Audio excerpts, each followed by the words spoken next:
For the South, and especially a rural southern town like Greenwood, I think it's a cultural, educational issue. There's a lot of people, old school, country, rural areas where they just don't spay and neuter. That's unheard of. During the late spring, summer months, even into early fall, we really have a spiked increase, excess amounts of litters of puppies and kittens, to the point where you don't even have room to keep everyone that's coming in that same day.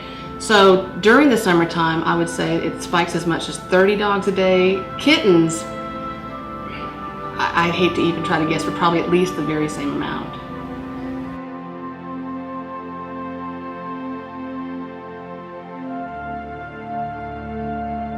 When you come to Greenwood, you have the perception this is just a place you can dump your animal.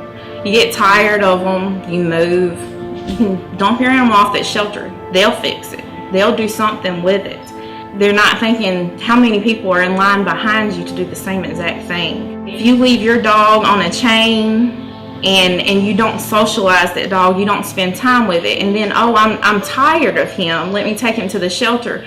Well, we can't just pick up that dog and put it in another home. It doesn't know what to do. It's a culture shock. Even a dog that's been in a caring home, that's had someone love it, that's been spoiled, and they get tired of it, or they move, or something happens and it gets brought to the shelter, that dog is in shock, because it's going from a home to a place where there's just so many. You can't spend all this time with this dog that it's used to getting. You don't know how they're going to get over it.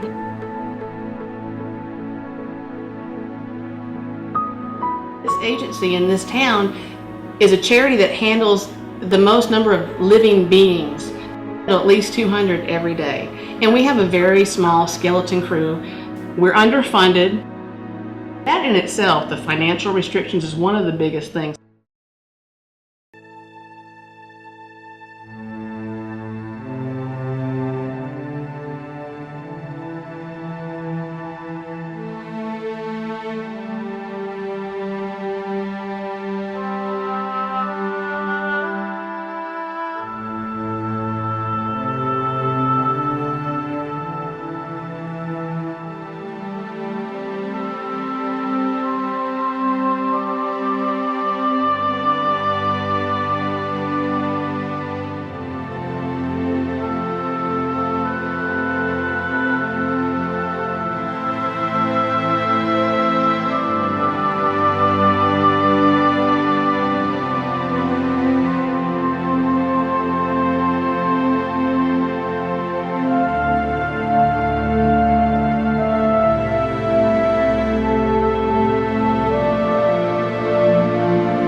have people that want to say, well, why is this animal getting put to sleep?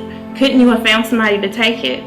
I could have found someone to take it, but we don't have space to hold it long enough. We don't have somebody to give it a ride to meet transport. We don't have somebody to donate money towards it to help with the pool fee. I mean, there's tons and tons of reasons why it's not just so easy to say, hey, you want this dog? Yes, I'll take it. It's gone. It's just not that easy. And I feel like people really don't just take the time, just come and look at every dog and every face, because just looking at the numbers and just looking at this many were put to sleep here, this many were took to rescue, you have to really come and look, because every dog has its own story.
When they say, yes, we can take this dog, I'm running to the back. Hey, we have a dog leaving next week and we're going to have space.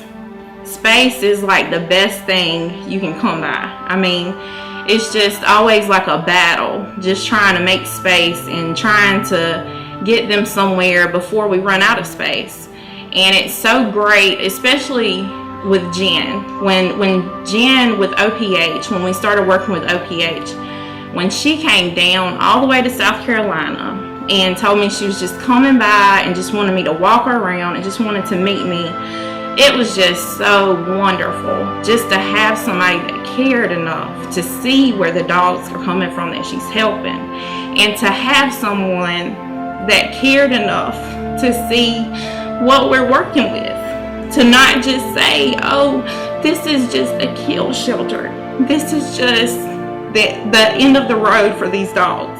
She really came down and got to know,